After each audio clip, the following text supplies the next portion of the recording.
တို့တခုတတိထားဖို့ရပါဒီယတနာမြတ်သုံးပါးကိုပူဇော်ကြတဲ့နေရာမှာပို့ပြီးတော့အကျိုးကျေးဇူးများဖို့အတွက်ကိုယ်စိတ်ထားကလေးကိုနော်တဲ့မှတ်အောင်တော့ပြင်တတ်ဖို့လိုမယ်ပေါ့အဲ့ဒါကပါလေအနှစ်ချုပ်ပြောရရင်တော့ဘယလာဘကုလရှောင်ခြင်း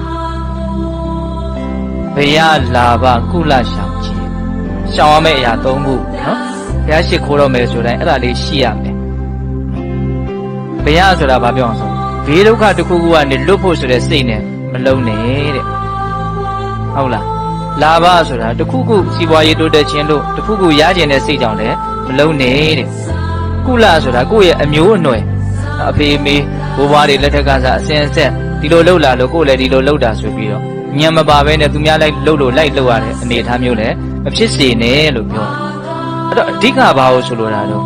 တကယ်တန်ဖိုးရှိတယ်လို့နားလည်ပြီးတော့တန်ဖိုးရှိလို့မို့ကိုအကျိုးကျေးဇူးတွေမရခဲ့ဘူးဆိုရင်တောင်မှ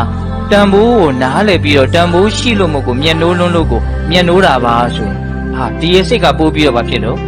အစွမ်းထက်မယ်ပေါ့နော်ပိုးပြီးတော့ဘာတော့ဖြူစင်တဲ့တန့်ရှင်းတဲ့ပိုးပြီးတော့ကောင်းမှုဟာမြင့်မြတ်သွားတယ်